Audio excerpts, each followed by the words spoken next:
Hello guys, greetings. You are welcome back to our channel. Today we are going to talk about something important. What must you never say in your US visa interview? A lot of people go for visa interview and they are denied, and they wonder why were they denied. Sometimes it is not because they didn't have a good story or they didn't have good funding. It is because they said things they shouldn't have. So in this video, I'm going to show you what you must never say in your visa interview. Let's get right into the video. Now, for example, if you are F1 student or if you are a person coming to study, you know that you have a lot of information on your I-20. Some people will go for the interview and the first question will be, what are you coming to do in the United States? This question is very important. So the answer you give is key. It will determine what the consular will ask again, or it will determine how your visa interview will go. So when consulars ask you, what are you coming to do in the United States? Some people will be like, I'm coming to the US to study my master's in divinity at Columbia Theological Seminary. That is a good answer, but all this information are on the I-20. The consular can find all this information on the I-20. So there is no need for you to repeat those information to the consular. What I mean is that when you go for your visa interview, don't emphasize what is on the I-20. Tell the consular what he does not know about you. So in this case, you must continue to add the reason why you are coming to Columbia, or the reason why you are coming to study the program you have chosen, and why the program will help you. So some people will go for the interview, and after they come, they will be like, the consular asked me only one question or only two questions. This is because he wanted you to give him more information. So if I am a consular, I don't know you, I've never met you. The only information I have about you is your DS-160 form and your I-20. Because of the number of people that consulars interview, sometimes they don't have time to go through all the information on the DS-160. That is why you are there for the interview. So when the consular asks you what you are coming to do in the United States, don't just state what is already on the I-20. Give the consular a context. Give the consular a background. Let me give an example.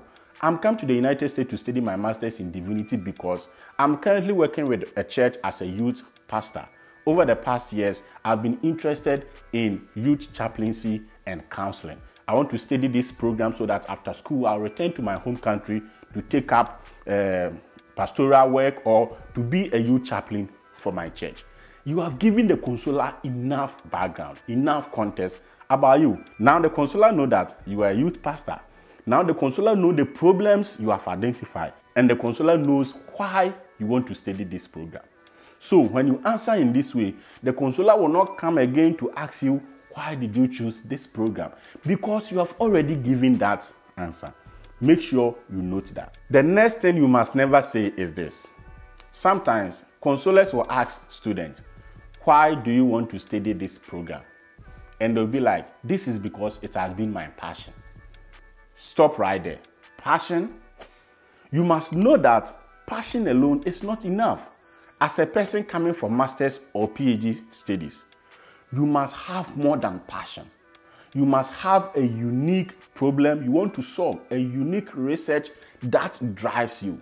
It is okay if an undergrad want to say, I am passionate about electronics. I want to come and study electrical engineering to explore my passion. Because for undergraduate studies, we all come into undergraduate studies about exploring what excites us. But for PhD and for masters, you must have more than a passion. It shouldn't just be because you are passionate about a problem or you are passionate about a cause. It must go beyond passion. State the reasons, state problems, state what your course, your program can prepare you to solve in a real world situation. The next thing you should never say has to do with funding. Sometimes you go to the interview and the consular asks you, who is funding you and why? And people will be like, my brother, my uncle, my father is sponsoring me. This is because my brother has been the one taking care of me whilst I was young. This is not the answer the consular needs. Of course, it is your brother or your uncle or your sponsor who has been taking care of you. Why wouldn't he take care of you? Because You are a family member or for whatever reason. That is not what the consoler is interested in. The consoler is interested in unique reason. Perhaps your brother is interested in your studies because he's doing something that aligns with your studies. Or your brother wants to help you achieve your career goal because you're the best student from your class. There's a unique reason beyond the fact that he's the one who has been taking care of you. That answer is not strong enough. Be mindful of that. Also, another important thing you should never say at the visa interview. When they ask you, what are your plans after school? Don't give a cliche answer. After school, I will come and take up a position. After school, I will return to my home country and take up a position. Of course, consulars know that after studying, you have the certificate to take up a position. But the concern that the consulars are looking for is, how will the program help you solve a problem through that position? If you become a managing director of the company you are planning to take over, what are the problems that you can solve with the degree you have acquired? So after school, I'll return to my home country. I am hoping to work with banks to help them in identifying and monitoring cyber fraud. I believe that my studies will be very helpful for banks to integrate their database and their online system in a protective way that will prevent fraud. This is a good answer, something that will impress the consular. This is the final tip. Sometimes consulars want to know why you chose US over your home country or another country. People try to answer these questions by comparing the US to their country in a way that undermines or downplays their own country. For example, don't just say that you want to study in the US because in your home country, you don't have the resources that will help you to study. If you don't have the resources, how are you able to get your master's or your bachelor's, right? So make sure that the focus is rather on the US, but not your home country.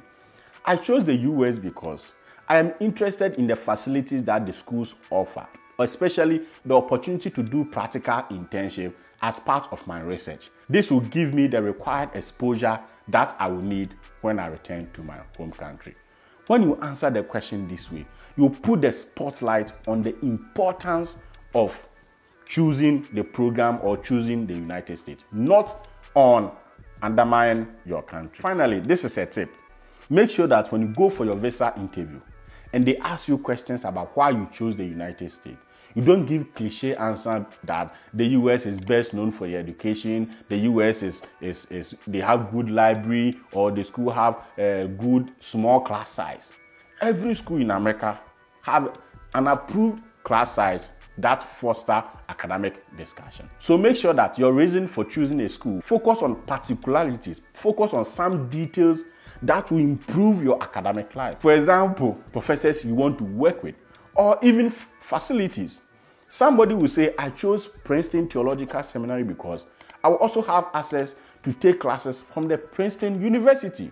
So here the person is emphasizing facilities that will foster and that will improve his studies in the United States. This will be all for this video. Please make sure to like, subscribe, and let us know your comments in the comment section.